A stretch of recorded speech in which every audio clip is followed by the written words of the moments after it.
राधे राधे बंधुओं, बहुत स्वागत है आपका ज्योतिष धर्म चैनल पर। बंधुओं, इस वीडियो में हम बात करेंगे राहु का राशि परिवर्तन का प्रभाव राशि चक्र की अंतिम राशि मीन राशि और लग्न वालों के लिए कैसा रहने वाला होगा। बंधुओं, राहु 18 महीने में राशि परिवर्तन करते हैं। ज्योतिष शास्त्र में राहु छाया ग्रह हैं, मायावी ग्रह हैं, रहस्यमयी ग्रह हैं। राहु जब भी राशि परिवर्तन करते हैं तो इनका विवेचन विस्तार से किया जाता है, क्योंकि राहु सभी राशि के जातकों पर प्रभाव डालते हैं। देश काल परिस्थिति पर भी इनका विशेष प्रभाव होता है। बंधुओं, अब तक आपने हमारा चैनल सब्सक्राइब नहीं किया तो कृपया सब्सक्राइब कीजिए, वीडियो को ज्यादा से ज्यादा शेयर कीजिए और लाइक कीजिए। बंधुओं, इस समय आपको दो कुंडलियां दिखाई दे रही हैं। अप्रैल 2022 से 30 अक्टूबर 2023 तक राहु यहाँ पर आपके धन भाव में देवगुरु के साथ मंगल की राशि मेष में विराजमान रहेंगे। 30 अक्टूबर के बाद राहु का राशि परिवर्तन होगा और ये देवगुरु बृहस्पति की राशि में यहाँ के आपके प्रथम भाव पर आ जाएंगे। 30 अक्टूबर के बाद यहाँ गुरु आपके लाभ भाव में स्वतंत्र भाव से संचरण करेंगे। बंधुओं, मीन राशि और लग्न वालों का 7.5 का प्रथम चरण शुरू हुआ है। पिछले 18 महीनों में राहु ने आपको यहाँ लाभ भाव में बैठ करके बहुत सारी दिक्कतें दी हैं। यदि यहाँ पर बैठे हुए राहु का विवेचन किया जाए तो यहाँ परिवार में विवाद की स्थिति उत्पन्न हुई, आपको अपनी मेहनत के अनुसार धन की प्राप्ति नहीं हुई, वाणी की कठोरता बनी रही जिससे आपके काम बिगड़े। यदि राहु की पंचम दृष्टि की बात की जाए जो यहाँ 30 अक्टूबर तक रहने वाली है, ये रोग ऋण और शत्रुओं का भाव है, तो आपके स्वास्थ्य में दिक्कतें दी, आपकी कर्ज की स्थिति बनी, आपके शत्रु आप पर हावी रहे। यदि यहाँ बैठे द्वितीय भाव में बैठे राहु की 7वीं दृष्टि की बात की जाए तो ये आपके आयु और आपके विदेश संबंधी रिसर्च संबंधी भाव पर रही, यानी अष्टम भाव पर रही। तो इस भाव पर दृष्टि डाल करके राहु ने आपके सभी कामों को रोका। यदि राहु की 9वीं दृष्टि की बात की जाए तो यहाँ पर आपकी आजीविका पर भी राहु ने प्रभाव डाला। आपको नौकरी में पदोन्नति नहीं मिली, वेतन वृद्धि नहीं हुई, व्यापार में भी आपको उतना लाभ प्राप्त नहीं हुआ, पिता के साथ आपके वैचारिक मतभेद बने रहे। लेकिन अब 30 अक्टूबर के बाद राहु आपके प्रथम भाव पर संचरण करेंगे।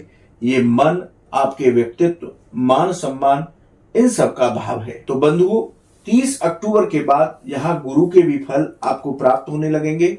तो अब आपको पिछले दिनों की अपेक्षा अब लाभ की स्थिति रहेगी, सफलताएं प्राप्त होंगी। यदि आपकी इस भाव की चर्चा जहां पर राहु 30 अक्टूबर के बाद आने वाले हैं की जाए तो ये मन का भाव है। राहु मन को विचलित करते हैं, संशय की स्थिति उत्पन्न करते हैं। यदि यहाँ बैठे राहु से आपका मन विचलित होता है और आप निर्णय की स्थिति में नहीं है तो आप अपने किसी हितैषी के पास जाकर के उनसे निर्णय लें, उनसे विचार विमर्श करें, उसके बाद ही आगे बढ़े। नौकरी और व्यापार में जल्दबाजी में कोई निर्णय ना लें। वाणी की मधुरता को आप बनाए रखें, यानी कि किसी से भी व्यर्थ बात ना करें। यहाँ बैठ करके राहु पिछले दिनों जिन लोगों से आपके संबंध बिगड़े उनके साथ संबंधों को मधुर जरूर करेंगे। व्यर्थ के भय को मन पर हावी न होने दें। इस दौरान आपके व्यक्तित्व में राहु निखार लाएंगे तो आपका व्यक्तित्व आपके नौकरी और व्यापार स्थान पर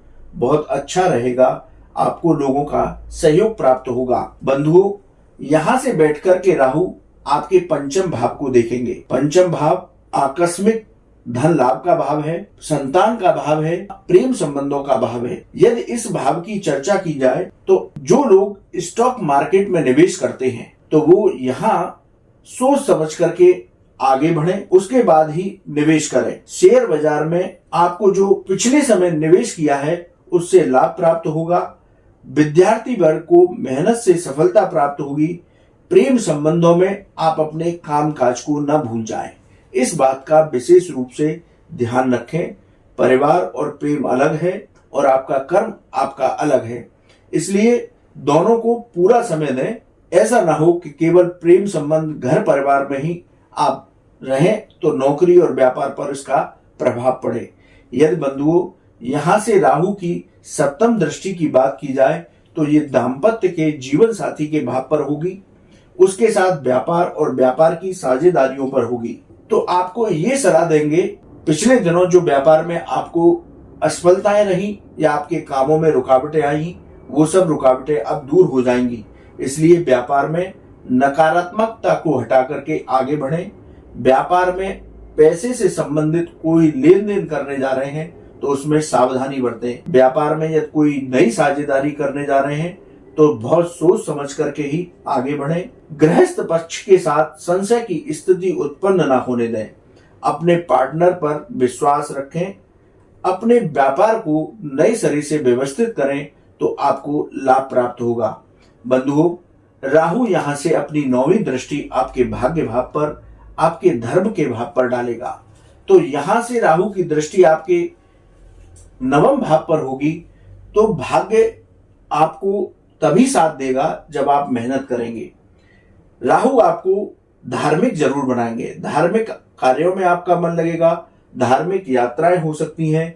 इसलिए हम भी कहेंगे कि राहु के उत्तम फल आपको पाने हैं तो आप ज्यादा से ज्यादा भगवत भक्ति कीजिए। अपने इष्ट देव के मंत्रों का जप कीजिए। जो लोग मैन्युफैक्चरिंग से जुड़े हुए हैं, जिनकी कोई फैक्ट्री है, वो थोड़ा सोच समझ करके निर्णय लें। लेकिन टेक्नोलॉजी के आईटी फील्ड से जो लोग जुड़े हुए हैं उनको यहां पर लाभ प्राप्त होगा। नौकरी में सकारात्मक सोच को आगे बढ़ाए रखें। कार्यस्थल पर आपको लोगों का सहयोग प्राप्त होगा। रिसर्च और विदेश संबंधी मामलों में उच्च शिक्षा में आपको सफलता प्राप्त होगी। तो मीन राशि और लग्न वालों के लिए राहु का राशि परिवर्तन यदि हम ओवरऑल देखें तो पिछले 18 महीनों में जो कष्ट आपने भोगे हैं उन सब से लगभग आपको निजात प्राप्त होगी। लेकिन आपको कहेंगे क्योंकि आपके मन पर यहां पर राहु विराजमान रहेंगे। सिर के ऊपर राहु का बैठना मन में भ्रम, संशय, इस तरह की स्थिति पैदा करता है। इसलिए कोई भी निर्णय बिना सोचे समझे ना लें। बहुत अच्छे से विचार करके 1-2 दिन का समय लें। उसके बाद उस पर आगे अमल करें तो आपको बहुत बेहतरीन लाभ प्राप्त होंगे। अब कुछ उपाय के जरिए मीन राशि और लग्न वाले इसको और बेहतर बना सकते हैं। तो आप अपने इष्ट देव की उपासना करें, उनके मंत्रों का जप करें। हनुमान चालीसा के जितने अधिक पाठ कर सकते हैं उतने अधिक पाठ करें और मंदिर में केले का दान बृहस्पतिवार के दिन करें तो आपको बहुत अच्छे लाभ प्राप्त होंगे। आपको जो भी समस्या है उन सभी समस्याओं से निजात मिलेगी। बंधुओं, आपको ये वीडियो कैसा लगा आप कमेंट बॉक्स में लिखें। वीडियो को ज्यादा से ज्यादा शेयर करें। यदि आपकी कोई समस्या है आप हमारे व्हाट्सएप नंबर पर लिखें, हम उसका समाधान अवश्य करेंगे। राधे राधे।